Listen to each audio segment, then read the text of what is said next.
கிளிநொச்சி சிவபாத கலையகம் அரசினர் தமிழ் கலவன் பாடசாலைக்கு இன்று சென்ற சிறுவர் விவகார ராஜாங்க அமைச்சர் விஜயகலா மகேஸ்வரன் பாடசாலையின் நிலைமைகளை பார்வையிட்டார். ராஜாங்க அமைச்சர் உள்ளிட்ட குழுவினர் கிளிநொச்சி சிவபாத கலையகம் அரசினர் தமிழ் கலவன் பாடசாலைக்கு இன்று கண்காணிப்பு விஜயம் ஒன்றை மேற்கொண்டனர். பாடசாலையில் நிலவும் வளப்பற்றாக்குறை தொடர்பில் ராஜாங்க அமைச்சரிடம் இதன்போது மகஜர் ஒன்றும் கையளிக்கப்பட்டது. கிளிநொச்சி சிவபாத கலையகம் அரசினர் தமிழ் கலவன் பாடசாலையில் காணப்படும் வளப்பற்றாக்குறை தொடர்பில் கடந்த வெள்ளிக்கிழமை சக்தியின் தேடலில் சுட்டிக்காட்டப்பட்டிருந்தது. ஒவ்வொரு பிரச்சனைகள் ஊடகங்களுக்கு ஊடாகத்தான் வெளியில் வருவது கூட இந்த ஊடகத்துறையின் ஊடாகத்தான் இந்த பாடசாலை இதில் இருக்கின்றது என்பதும் எனக்கு தெரிய வந்திருக்கின்றது.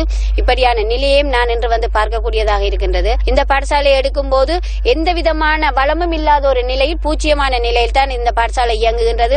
பார்க்கும்போது பாடசாலை மாணவர்கள் இப்படி இன்று பரீட்சை செய்து கொண்டிருப்பதை எங்களுக்கு அது இந்த ஒரு நல்லாட்சியிலே ஒரு மனவர்த்தத்தை எங்களுக்கு ஏற்படுத்தி இருக்கின்றது. எங்களுடைய கௌரவ பிரதமரின் கவனத்துக்கும் கொண்டு வரேன். ஏனென்றா அவருடைய காலத்தில் உருவாக்கப்பட்ட ஒரு பாடசாலை இப்படியான ஒரு நிலைக்கு இருக்கக்கூடாது என்பதை கொண்டு வந்து அவரிடம் அதை நான் உங்களுடைய மகஜரை அவருடைய சமர்ப்பித்து உங்களுடைய அடிப்படை வசதிகளை நிறைவேற்றுவதற்கான முழு உதவிகளையும் நான் செய்வதற்கான முழு ஆவணையம் செய்வேன் என்பதை கூறிக்கொள்ள விரும்புகிறேன். இதேவேளை அண்மையில் சாவகச்சேரியில் மீட்கப்பட்ட ஆயுதங்கள் குறித்தும் அமைச்சர் இதன்போது கருத்து வெளியிட்டிருந்தார். வடக்கிலே அபிவிருத்தி வேலைவாய்ப்பு வழங்கப்படுவதை பொறுக்க முடியாத தீய சக்திகள் குண்டுகளை கொண்டு போய் வைக்கின்றார்கள். உங்களுக்கு தெரியும், சாவச்சேரி பிரதேசத்திலே கன்னிவடி மீட்கப்பட்டிருக்கின்றது. இதற்கு காரணம் 7 வருடமாக போர் முடிந்ததன் பின்னர் எப்படி ஒரு கன்னிவெடியை இந்த நல்லாட்சியிலே கொண்டு வர முடியாது. இதற்கான தீய சக்திகள் தெற்கில் இருந்து இங்கே இயங்குகின்றன.